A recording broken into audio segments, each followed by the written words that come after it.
Hey, good morning, everybody. Welcome to the Reverend Guitar Circle on Ranch. Stuff is happening. All kinds of stuff's happening, LG. Did you know that? Always.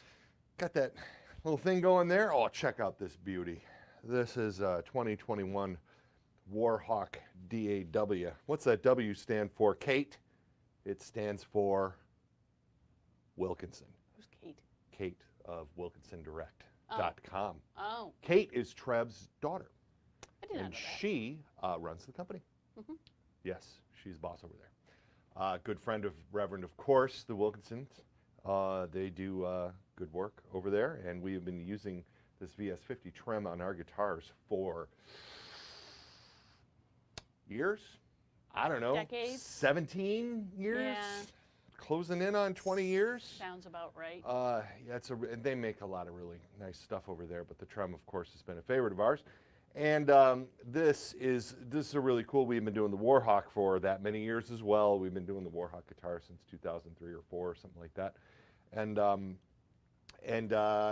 shortly, the Warhawk existed, of course, as a bolt-on with the reverse headstock for a while, and then it went to a set neck with a reverse headstock for a while.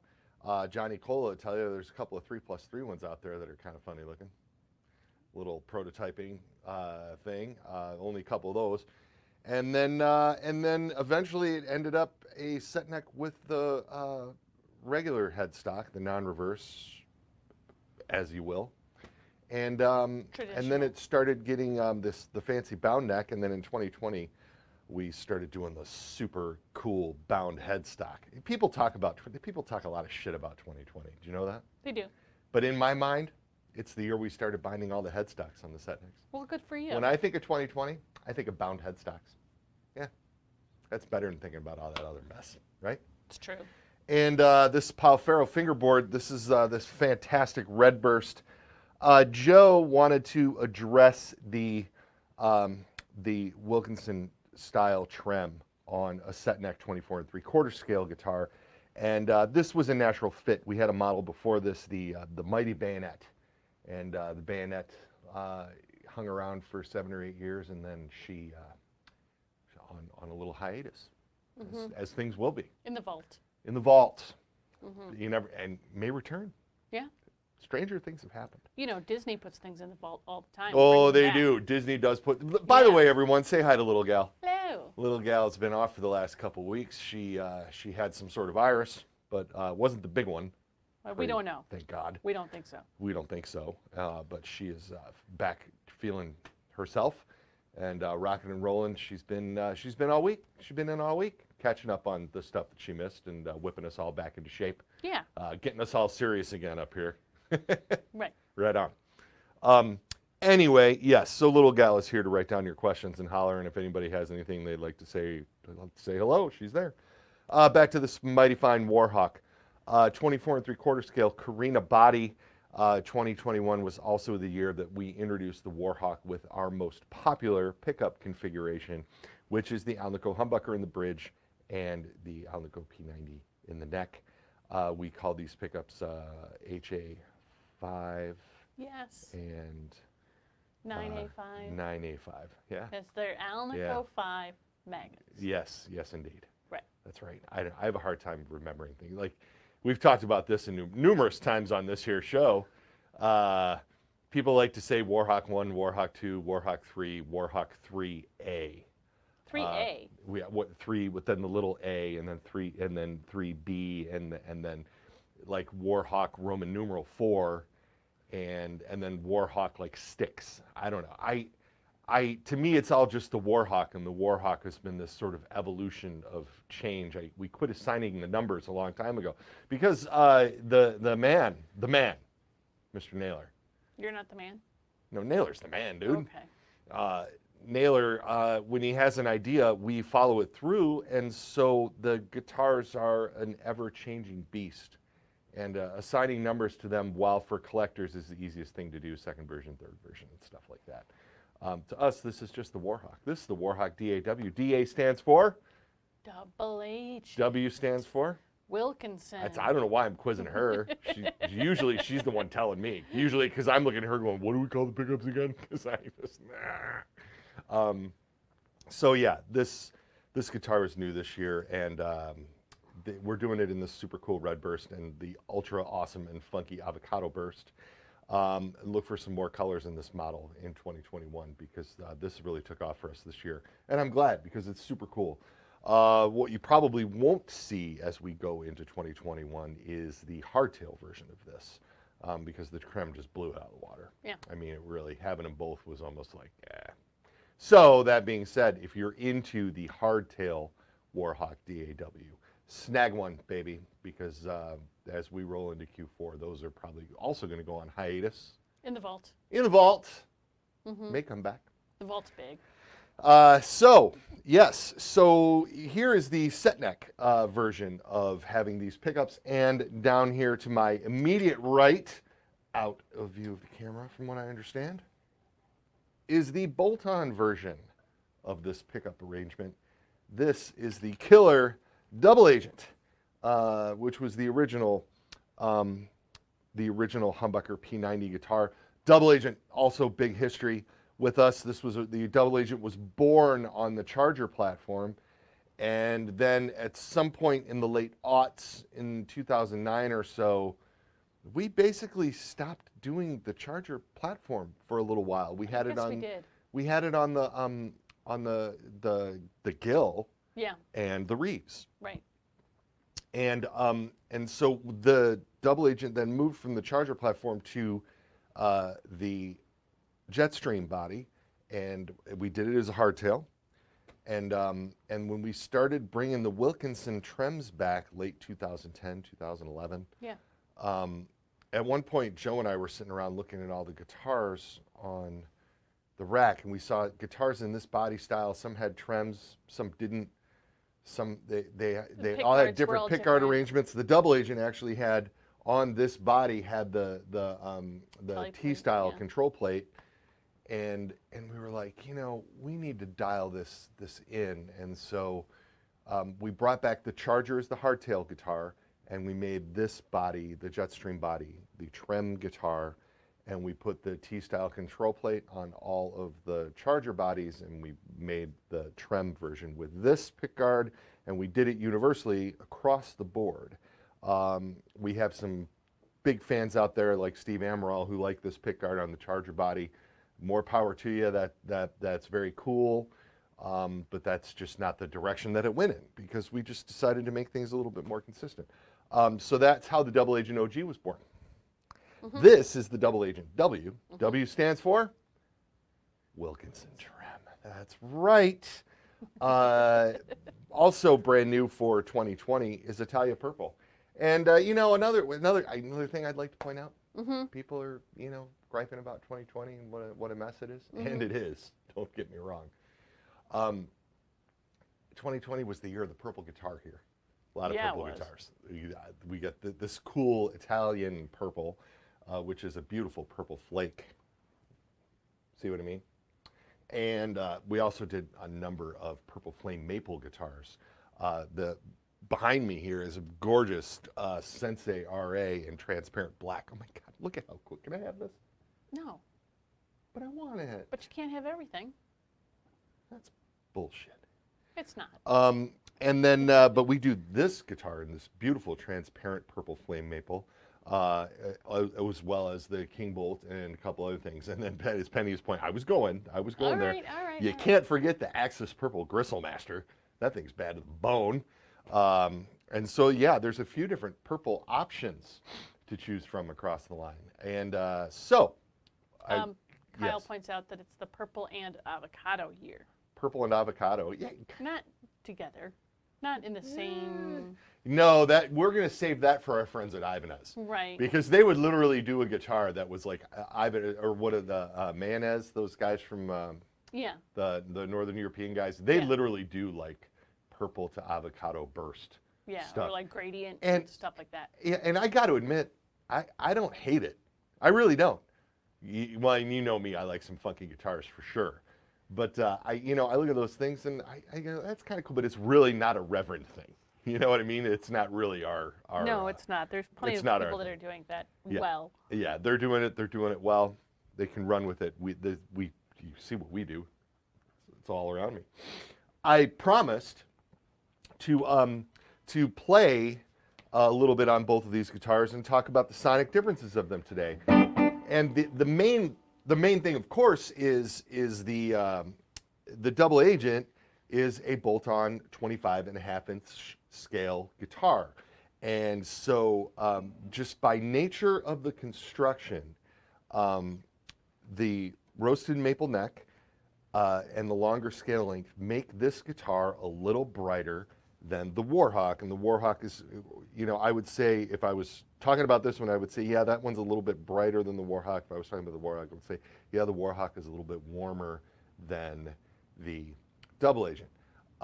Scale length has a lot to do with that. So the 24 3/4-inch scale between the bridge and the nut, you have to tighten the string a little bit more to get it to pitch on the longer scale.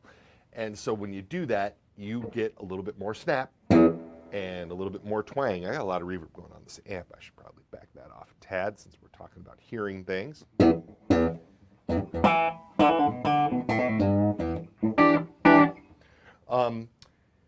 So this is the bridge pickup on the double agent. I will even play that with a pick. Most guys use picks. I've gotten really lazy about using a pick.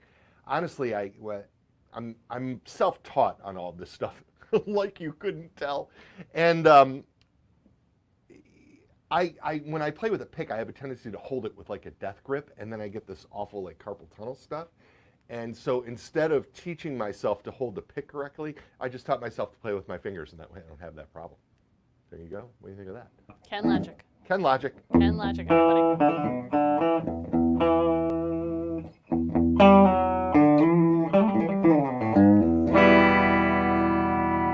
That's the bridge pickup. All the controls wide open. Let's go with both of them on.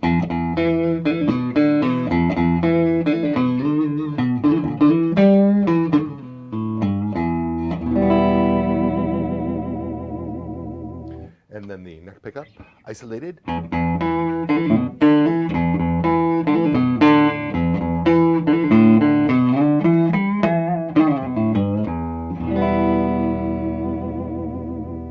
Let's run that same little lick, if you will, on the Warhawk. Let's see, you know, we're discovering how different this sounds right now. I didn't do all this before we started recording, did I? No. Penny's shaking her head. She's like, no, that would be nice if you did do stuff like that. Bridge.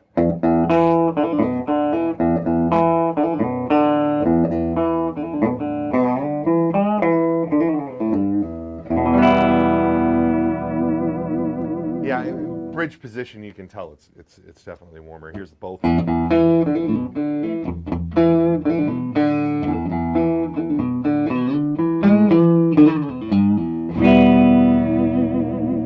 And then neck P90.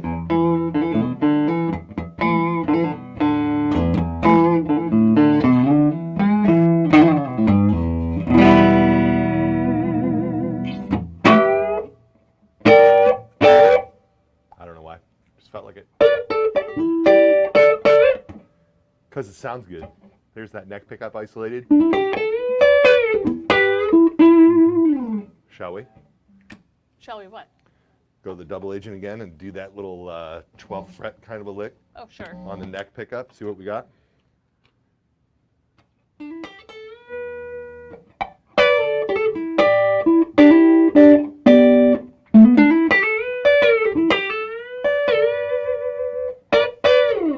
Yeah, it's just, you know how Joe likes to throw percentages around? He does. You know what I mean? Like that's his, Yeah. But one of the things that he's always said about the bolt-on versus set neck and sort of everything else being the same, which is basically what we're looking at here, I would say that the bolt-on is about 10% brighter. And I know that sounds like a goofy thing to say, but I've heard Joe say it enough that it sort of sticks in my head when I'm doing that.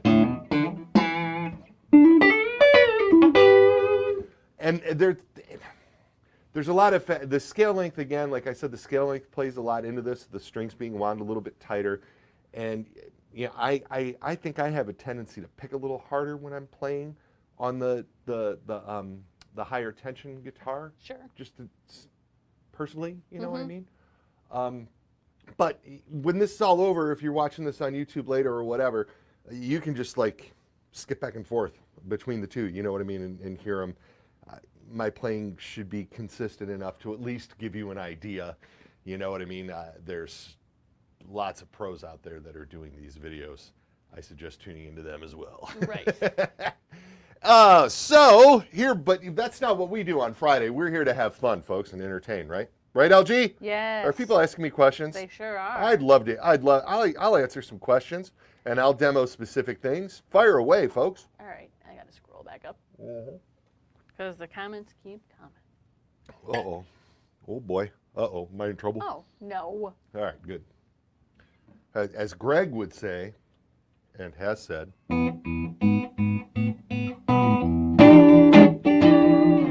that's something that Greg says often. Michael Grubb, Hi, Mike. he said, how soon will we be seeing a Dylan Dunbar signature model? And then he supplied the link to Dylan's new album for anybody who's interested. He's a great player. Boy, you know, I love Dylan. Dylan's a really good, not only is Dylan a great player, but he's also a very good friend. There's a handful of Detroit guys up there who have really been good to us for many, many years. Dylan's guitar of choice in the Reverend Arsenal is the Pete Anderson model, and I've never been one to do the double signature. No. You know, I always thought the double signature slash Les Paul it was a little bit silly. So I don't think you'll be seeing a Dylan Dunbar Pete Anderson guitar anytime soon. No. But I am honored that Dylan plays our instrument.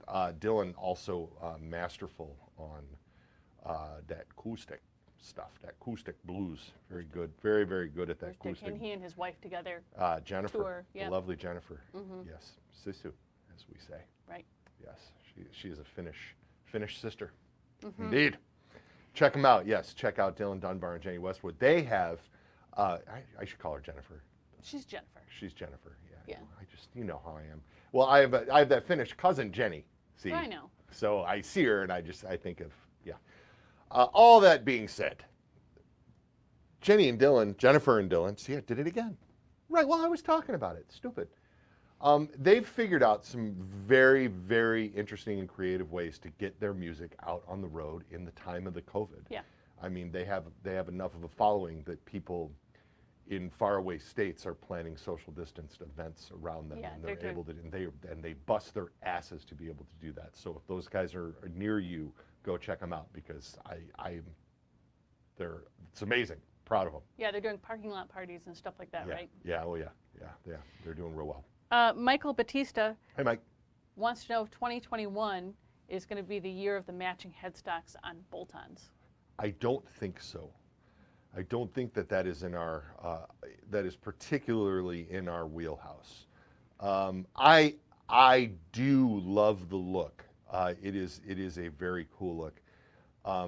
As goofy as this sounds, and I don't know if other manufacturers get real candid about processes and stuff with people, and I do every once in a while, without like boring you to tears. But matching headstocks in a production thing is a difficult thing to put off, and adds a significant amount of expense that you wouldn't necessarily think that it would. We have chosen to offer a lot of models and a lot of SKUs and a lot of colors, which makes the matching headstock thing very difficult. You know what I mean? If even when you've seen it done in mass, and I'm not talking about custom shop guys making $3,000 and $4,000 guitars. You know what I mean? Your Tom Andersons and your John Sears and guys that are doing sort of one at a time stuff. They're not doing runs of things. It's a completely different animal, and there's the money in there, of course, to do that. For what we're talking about, we need to be able to make the necks and put them on the different bodies in order to do, you know, a couple hundred set neck guitars a month and be able to offer such a wide variety of things. Matching headstocks would be a big sort of hiccup in that process, and would add, like I said, it would add a significant amount of money to the bottom line of the guitar. And I think they're cool. I think they're cool without it. I used to love seeing matching headstocks on rosewood and Powell ferro boards, but I love the way a maple neck looks, and I love the way the dark roasted neck looks. And I certainly wouldn't want to take anything away from any of those dark roasted neck guitars because of the way the dark headstock pops. Can you see this Matt West behind me? Kind of. Yeah, I love the way the dark headstocks pop on those. So we have some interesting wood things going on. So it's not anything we're really planning on doing right away. It is a question I get a lot, though, so it is always in the back of our minds somewhere. Steve Ward would like to know about the Warhawk in satin black. Oh, That was a long time ago. that was a wasn't long time ago. Yeah, I know bayonets were in satin black Yeah. for a minute. Yeah. I don't remember doing satin Warhawks. It would certainly be a cool look, but again, sort of getting into the manufacturing side of things with you guys a little bit. The raised center ridge on the Warhawk is one of its sort of distinctive features. You can see it does a couple of things. There's a little bit of, Tilt it down a little more. there's a little bit of, I want to try to get on the end so you can I see know, that but you it's, can't see that. yeah, raised on the top and on the back. There's a little bit of weight relief that comes from shaving off some of the wood in this area on both sides while leaving the center thick, so you get that sort of punch and sustain from having the thicker mass of wood around the bridge. When you start adding these center ridges onto the guitars, when you paint, we use a very, very thin layer of poly on all the guitars, as we've also discussed on this show before. We keep it thin for a very specific reason. We could have perfect finishes on all of these guitars if we buried the carina in a 1/4 inch of sealer and sanded it smooth and then put a really thick color coat on there to make sure that it was all on there even, and then put a 1/4 inch of clear on top of all that and buffed it to a perfect finish. But then I feel if we did all of those things that we would be taking away from the tone and the resonance of the carina bodies, and so I don't want to just cover them in polyurethane. And so we do use poly finishes because that is the standard. I mean, that's what nitro finishes cause. They wreak havoc on the environment. The true story. I mean, they emit a whole lot of gases and things, which is why the EPA regulates those things, which is why they're so uncommon, and they're very uncommon in production style instruments now because people are only allowed to use so many of those things. You're only allowed to make so many guitars a year that feature true nitro finishes. So we use a very thin poly, thin coat of sealer. So sometimes if you look real close at these guitars, you can see little imperfections in the wood or whatever because we didn't just bury the wood in the sealer. And then a very thin coat of clear coat.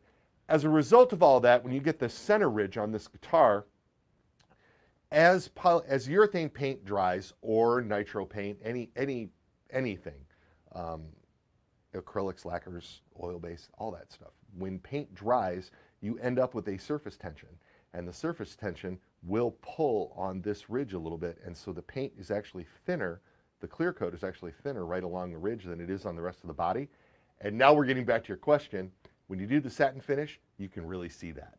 Like there's a line here. Oh, like it's gray. And like, yes, indeed. And we did it on the Thunder Gun for a Yeah, while, we did. and Michelle's on the Fellowship bass. Yeah. And it becomes a part of it. It's cool. I mean, you can't, I say this all the time in this business, you can't fight physics.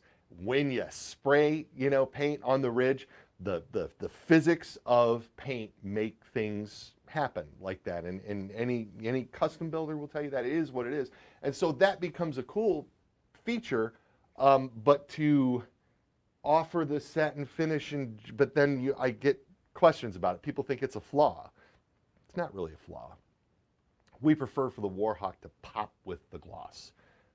And that's just one of the many, I don't know, it got me thinking about it. So I told you, I gave you the long answer. Hopefully people enjoy the long answer and they're not sitting there going, oh my God, I wish he'd shut up. And Jim Neal must not be watching. Yeah, Jim Neal will be like It's 300 not words like, or less "Speed it per, up, Haas." yeah, 300 words per question. 300 words or less per question. That's what Jim Neal says. Francis on YouTube says, if I do a lot of double stops, do the Wilkinson tremolo systems do that floating tremolo thing? Yes, they absolutely do. And that segues from the last question. Does it? Can't fight physics. No, that's true. Physics is physics. I mean, the certain things work a certain way. And so what happens with your double stop bends and the floating trem, so as you can see, the trem is raised a little bit from the body. which allows you a true vibrato. So when you hold a note and you wiggle the wiggle stick, when you play with the trem arm, you are bringing the tone both up and down, and it floats smoothly. I have personally never been a fan of like a Strat style guitar when the bridge is hard on the top of the body. I know there's tone reasons that guys like that, but the thought process here is you're either a trem guy or a hardtail guy. And so if you want to play a trem, then you want the full range, up and down type tremolo or, you know, vibrato action. I know we could get into the tremolo vibrato thing. That's not what we're talking about. Sorry. I have a tendency to go back and forth, and that's just because of the language of the business, but I know the difference. So the true up and down vibrato only happens when the bridge is floating, and that's what we're going for on these. So when you bend a string on the floating bridge, you do pull the bridge up, and it makes all the other strings go a little bit flat. So if I were to just play this A note and bend the string below it, you will hear the A go flat. Right? So if you do a lot of double stops, a hardtail bridge is going to be more advantageous for you. Now, the situation that I'm in, and I'm not like a wizard master guitar player by any stretch of the imagination. I hold my own, I play in bands, I do stuff or whatever. I learned how to play seriously. I really started playing in bands in the late 80s and early 90s. And in the late 80s, I played Ibanez RG 570 and some 550s and some other stuff. And I had a hero that played those guitars. No, it wasn't Vi. Although he is, I mean, respect. Dude's awesome. But he's fantastic. I'm super into I'm super in this band called Big Drill Car. And one of my first gigs was playing with Big Drill Car. And their guitar player played RG 550. I loved it. So I started playing the floating trem Ibanez guitars early, and as part of my style, and a thing that I don't even realize that I'm doing, when I do double stop bends, I bend that second string up slightly with my fingers so that it stays in tune. I don't do it on purpose. I probably don't do it consistently.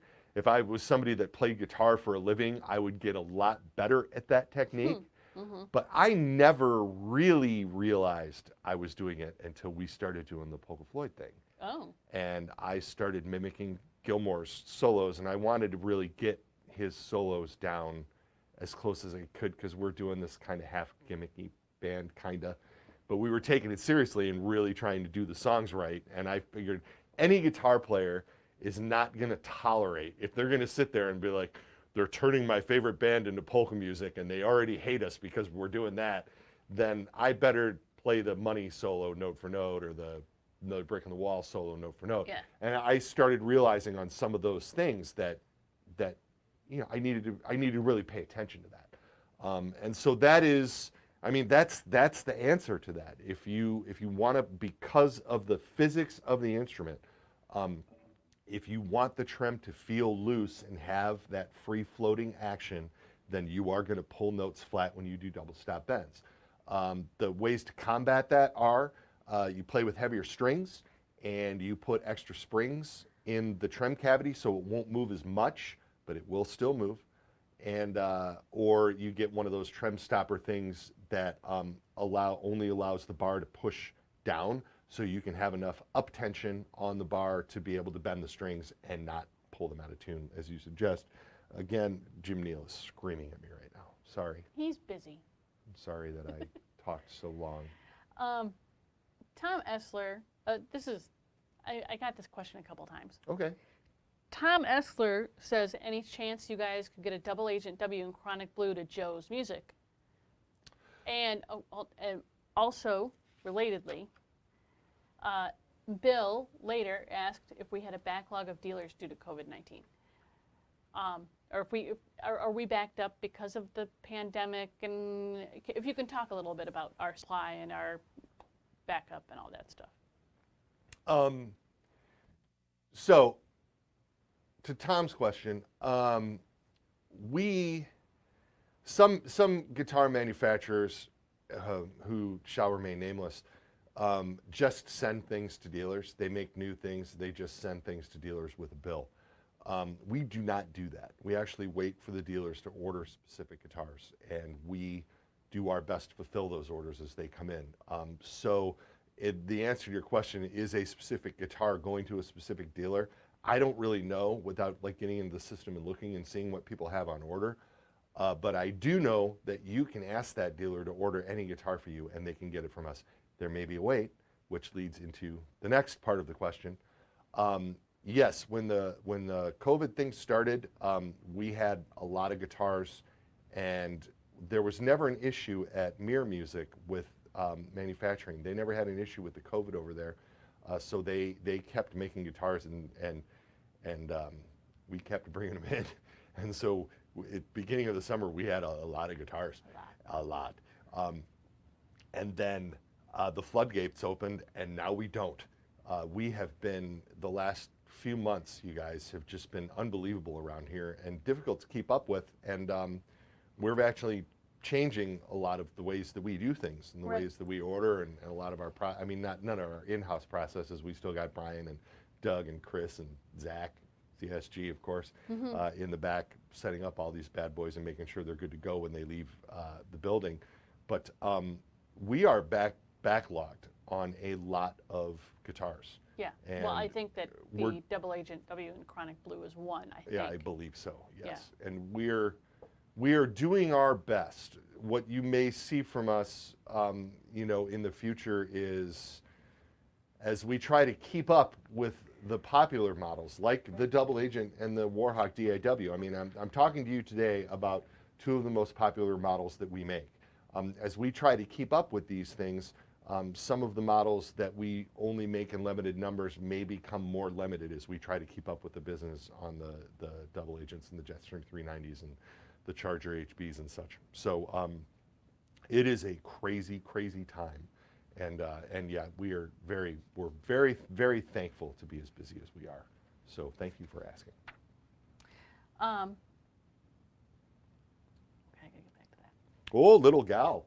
I know. Oh, little gal taking her time over there. I was she always gives ahead. Reading ahead, she is. Your Aunt Jan says she loves the purple. Hi, Aunt Jan. Hi, Aunt Jan. Tell everybody in Florida I said hi, and y'all be safe down there. Y'all. Y'all. Hobo Roadie from YouTube wants to know if these guitars are available with reverse headstocks. They are not, sir. See the earlier answer about the painted headstocks. Same type of deal when we start taking the reverse headstocks, by the way. No, I'll try to keep it to under 300 words, all right, LG? Okay. I love reverse headstocks. I think that reverse headstocks are super natural feeling. I think you play guitar like this, and then when you go to tune, the tuning machines are on the right side of the headstock, all 6 of them. I love them. The problem isn't me. It's everybody else. Uh-huh. They think that reverse headstocks are weird looking or whatever. So people either love it or they hate it, and the love it factor is probably less than 10% from what we can gauge. So we are going to stick with the more traditional headstock for everybody's happiness and sanity. Offering it as an option, again, throws a wrench into the way that we do production and try to keep up with things. And so it makes it very difficult to offer that as a steady option on the guitars in the price range that we're trying to achieve with the quality level we're trying to achieve. So sorry about that, bud. But, I mean, Tommy Coffin and Matt West models got them. Right. They That's do. True. Oh, they got them. And those are the same, but relatively the same body shapes. Yes, the Matt West is, I got one behind me over here. I will get it down. This is the 2020 Matt West in Ivy Green. Note the reverse headstock. Single P90 in the bridge. Awesome, awesome guitar. The Tommy Coffin is on the 6-gun King Bolt platform, so the body is a little bit narrower, it's a little bit sleeker. The upper horn is a little bit more elongated, and it features railhammer chisel pickups, but it also has a roasted maple neck and reverse headstock. Yeah. Anthony would like to know about open pore finishes. Do we have any plans for open pore finishes? We do not. That doesn't really fit in with, again, with what we're trying to achieve. There are people out there that are doing that kind of stuff, and they're doing that kind of stuff very, very well, and they are charging what they have to charge in order to be able to complete that process labor-wise and dry time-wise and things of that nature. And that's really where you've got to look for it. We're going to do the more traditional style electric guitar finishes. Because I don't know what that is. Can you explain what that is? There's probably other people out there who... I'm guessing, Yeah. so no, I'm not an expert on that subject, so no, I'm not going to explain what that is because right, I might not explain it. I know what it looks like, but I don't really know 100% how it's done, so I'm not going to sit here and pontificate on it because I don't what really does it know. look like? You're killing me, LG. I'm sorry. Okay, I'll drop it. You know what it looks like? It looks like a semi-gloss guitar. You know what I mean? But you can see all the grain and all of the, you know what I mean? You can see everything. You know when you see those basses that are made out of like 17 million woods? Yes. Like they literally use a sliver of wood from every tree that was ever grown on the planet to make a bass body. Right. Yeah, I mean, that's sort of a thing that they do with that. And then I believe what he would be referring to is, so sometimes you see you're making me talk about it. So thanks. We're going to have this conversation later. I tell you I don't know something. Don't make me sit here and guess. I think what he's talking about, and he can correct me if I'm wrong, is, did I show you those pictures of those Koa-topped Ibanez J Customs? Yeah. So they get that piece of wood, and then there might be a streak where the grain was like rotted or something, or not filled out or hollowed, and then they fill it in with like black resin or turquoise resin or whatever, and so you get the streaks like in the, and it looks so cool, but they're filling the open space with like a resin thing, and I mean it's a complicated process. I believe that's what he's referring to, and it looks absolutely badass. Right. But I mean, but we're talking about $5,000-$6,000 guitars. What I've seen that on. Yeah. So. Michael Batista. Hey, Mike. A lot of Michaels today. Yeah. Well, this is the same guy twice. He says the pickup surrounds on the Retro Blast pickups. Do we sell black ones to replace the chrome ones? We do not. The black ones that we used to have were black plated brass, and I don't remember Joe just liked the chrome better for right now, so I haven't stocked them. It's an interesting question. Maybe I can look into that, into stocking. Maybe we could sort of stock that in the store if there's enough people that really preferred the black. Right. I'm kind of digging the look of the chrome now. We don't have one up here, but. I don't have any Retro Blast stuff here. But interesting question. I'll look into it further.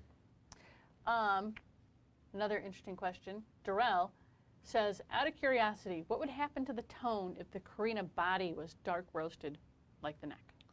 I don't know. I don't know about roasting bodies on the guitars. I don't know what you're losing strength-wise, and I don't know how the sealer that we put under the color coat would react to that sort of thing. That is a question that I have no frame of reference for, so I'm not really sure. I haven't seen roasted body guitars. I don't know. Sorry. You guys are putting me on the spot today. Yeah, they are. Wow. Patrick Flores. Hey, I know Pat, and my buddy from Eventide? Eventide. Yeah. You guys check out Eventide demo videos. A lot of them are this Patrick gentleman here who totally shreds and has a bunch of awesome Reverends. And they do great other videos too. Yeah, like, they do. And they make great gear, by the way. They make great. Yeah, they're one of our, I mean, they're part of our sort of NAM family, or NAMily, if you will. Right. And we swap gear for our booths, and then we end up BSing with each other all year long. And then we play on social media like a bunch of teenagers. Beep, beep, beep, beep. Well, anyway. He has a question. He said he heard that the rail hammers are going gold. He is so excited, and when are those going to be available? Wow, rumor mill. Rumor mill. Yeah, no, I actually spilled the beans right here last week. Oh, did you? Yeah, I showed the heritage. Oh. Yeah, I just, for the hell of it, I Okay. felt like it. All right. They're being manufactured now, so we'll have them by the end of the year. We are going to make Railhammer pickups in gold. They're really super cool looking. The pole pieces and the blades are gold as well. It looks really classy and sharp. I got a couple of pairs of hyper vintage pickups to make sure that we dug them, and we did.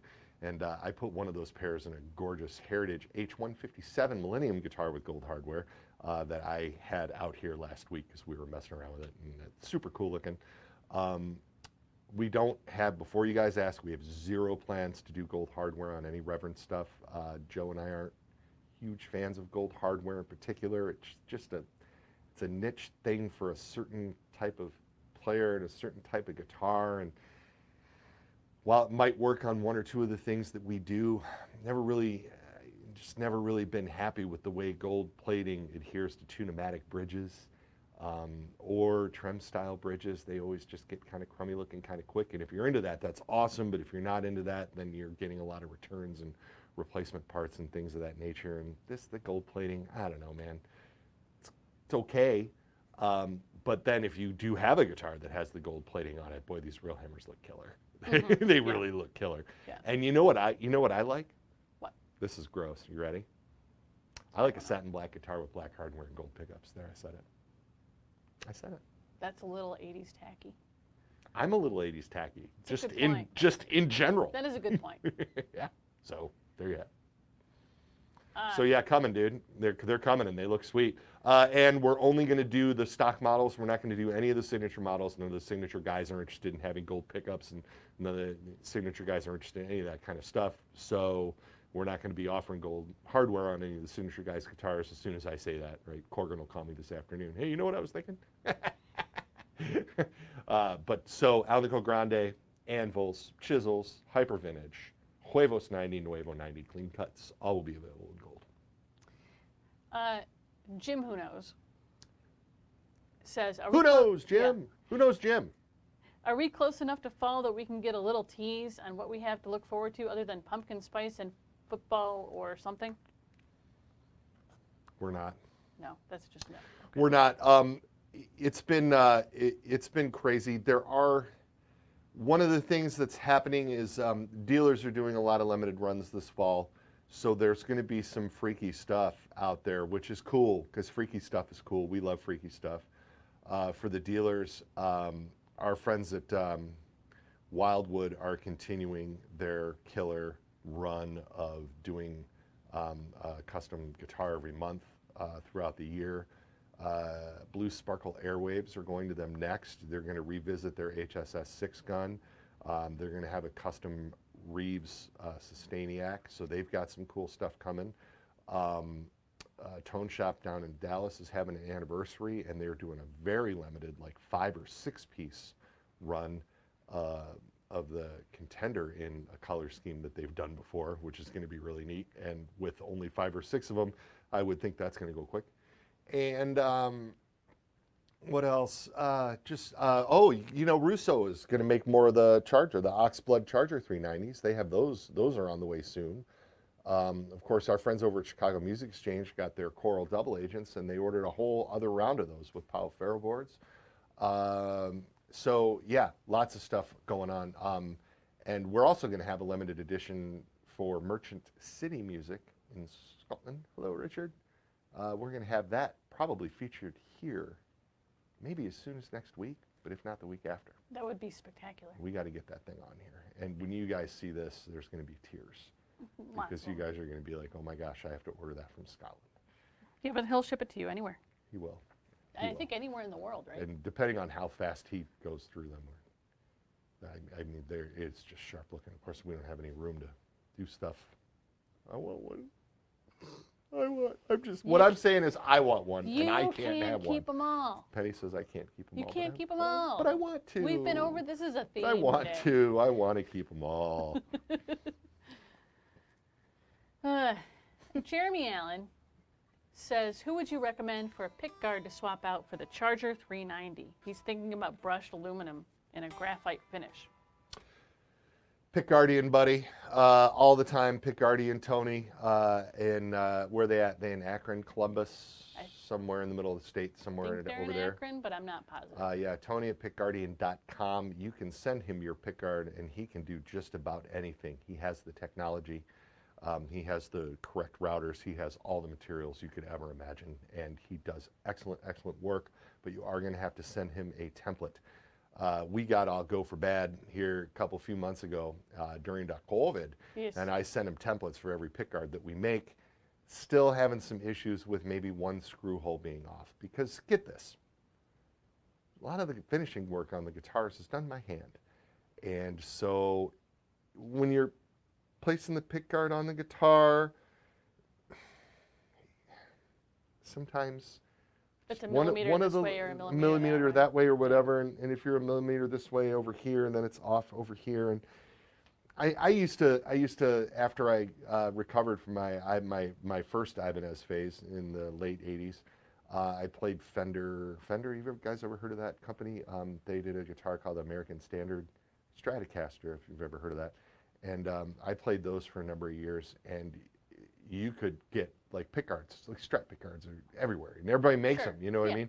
And oh, this is pickguard for American Standard. I never had one that all of the screw holes lined up perfectly on. Buying them from the Fender custom shop pickguard for the custom shop, it's just a thing. And it's maddening, and I'm sure it's maddening for a guy like Tony. So the way to ensure that you get the perfect pickguard is you send Tony the pickguard off your guitar. He turns them around pretty quick. He doesn't fart around. No. And you get the perfect pickguard. And yeah, I mean, it might cost $60, $70 as opposed to like, $30 for one off the rack or whatever, but it's perfect, and you can get whatever you want. If you're looking for something if you're looking for like something Jeremy custom, is, he can do all that stuff too. Absolutely. So. And there's some neat stuff out there, folks. There's some neat stuff out there. Faux show. I wish I could think of that guy that Tim showed us. Boy, one of our employees showed us. With the 50s era plastic. Yeah, and he had like boomerangs and Yeah. all that stuff. That was neat. Johnny Cola would eat that stuff up. Yeah, that's for sure. Yeah. JB. Also, happy birthday, Don, if you're watching. Oh. JB said, "What about a gristle master with a B bender?" Not Greg's thing particularly, and that is getting way too complicated for our sort of style of production. Right. Well, there's a lot of routing and a lot of things that go into a B bender mod, so that isn't anything that we're going to offer in house. We're just not set up to do that sort of thing, as cool as it may be. I love the hip shot thing that comes out over the back of the guitar with the like steel guitar pull that comes off the back. I have one of those G&L Will Ray guitars that has that installed on it. That is a fairly easy mod, and I think Hipshot offers that so that it even just screws into the tuner hole, where while that wouldn't work on an offset waist guitar like this, it would work on the Gristle Master just fine.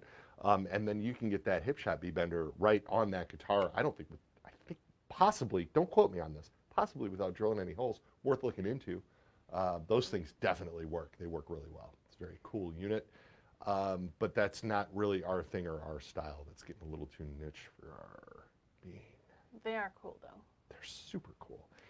You know what? And trickier to use musically than one would think. Oh. Like I really thought, oh, I got this thing.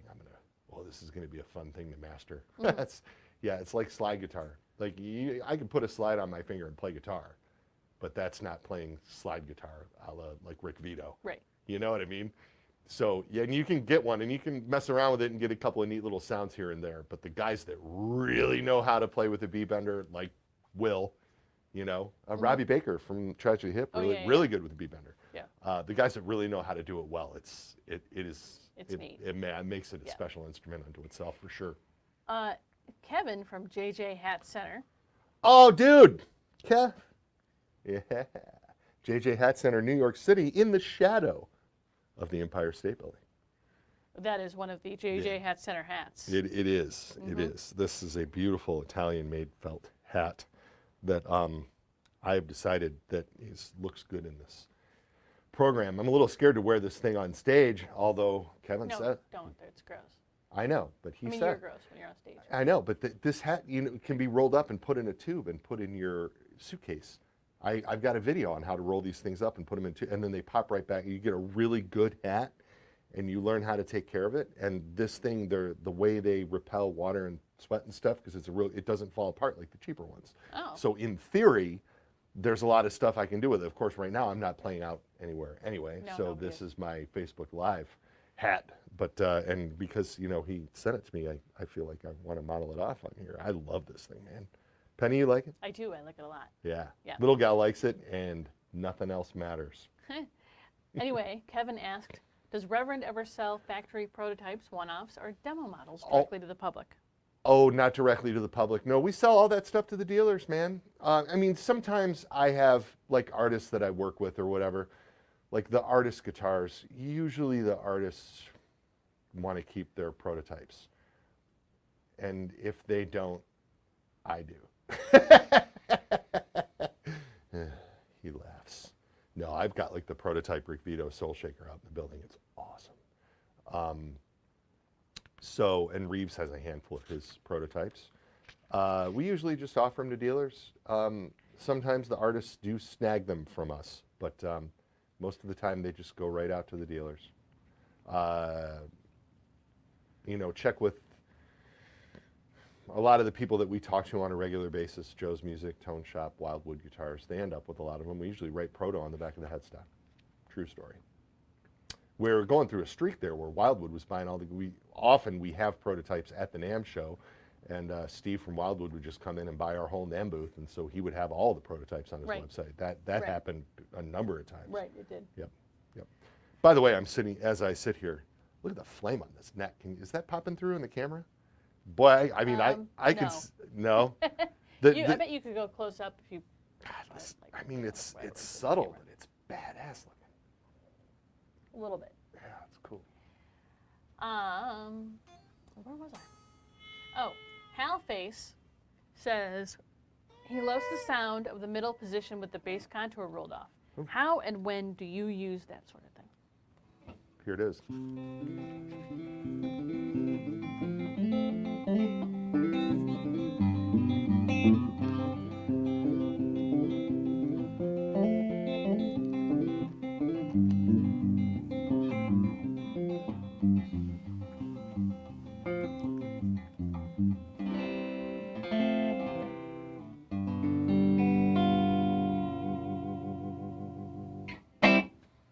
That's when I use it. Here. Yeah, but I mean, do you use it? That wasn't what was asked. No, not really.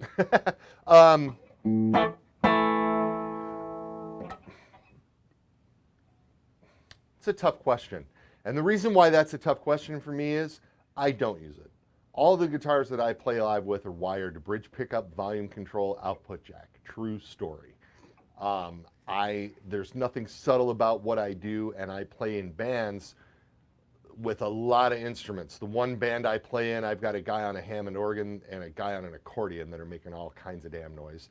And in the other band I play with, I got the dude with the trombone right in my ear bone. And keyboards. And then there's the Zimmerman twins. And then the Zimmerman twins, most of the time I'm playing steel guitar, but there's a whole horn section in the Zimmerman twins. And so when it comes time for me to play guitar, I'm either hanging back and not doing much, and then I'm right up front, and then I'm sort of hanging back and not doing much and being right up front. So I don't really do that. It would make sense for me to have the bass contour rolled off when I was playing rhythm stuff, and I think that's what people do is when they're chording and the singer's singing and they're playing their chords and everything, they can roll off the bass contour and really get a jangly sounding guitar.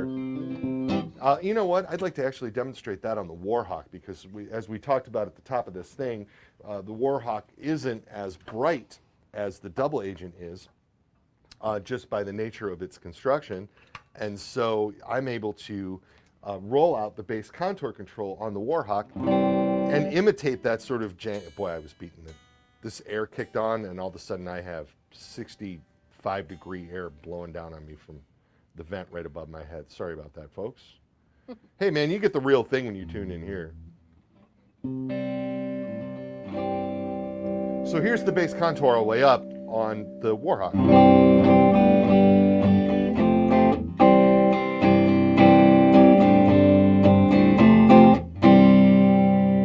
And just the extreme all the way out.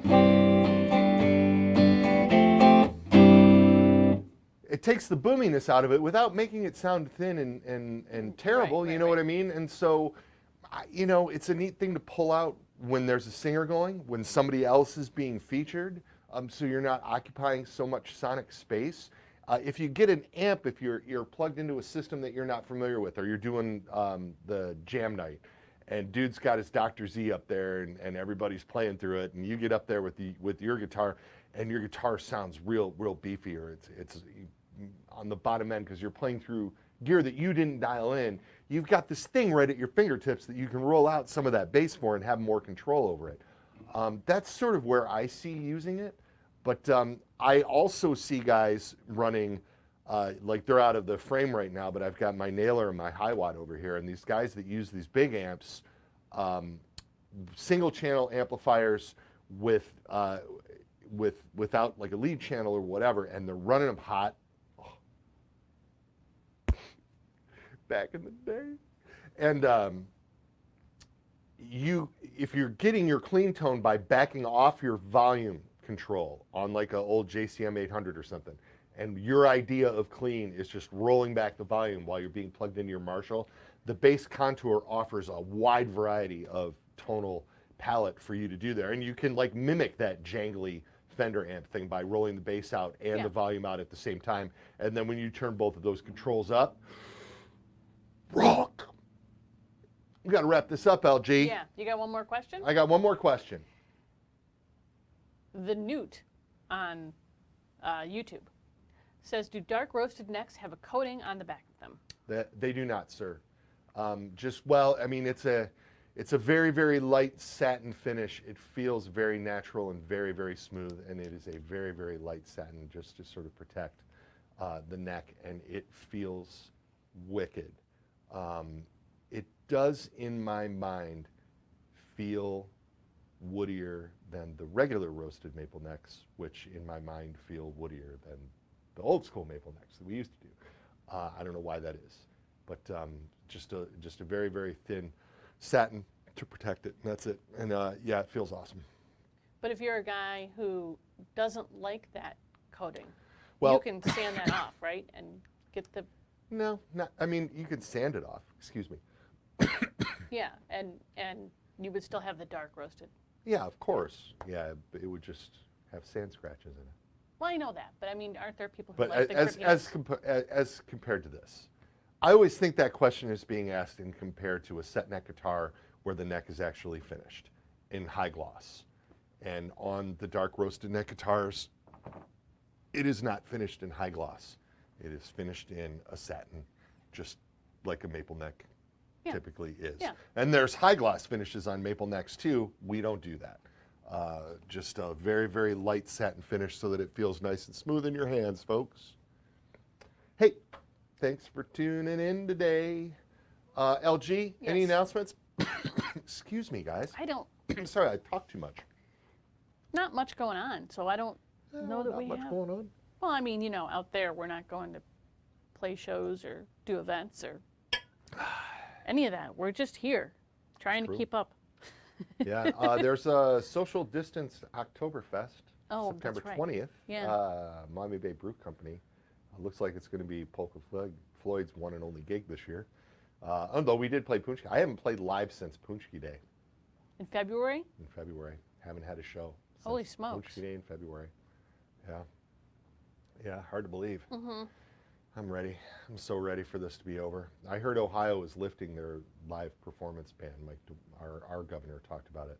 Really? Yeah, he is. And theaters have to be, performers on stage don't have to wear masks when they're together, but the theaters can only open at 15% capacity, and seating has to be social distance and stuff. So it's going to be unclear as to whether or not these guys are going to be able to have enough revenue to actually have events on certain things or whatever. But We'll figure it out because that's what we do as a community. We figure it out, and this is the thing that we got to figure out now, and we're going to figure it out because Right on. you can't stop the rock. Oh, hell no. Everybody have a great weekend. I will be back here next week with Little Gal, and maybe we're going to show you something really cool next week that's going over to Yeah, that would be Scotland. fun. That's what I'm hoping for. Everybody have a fantastic weekend. Here comes the shred.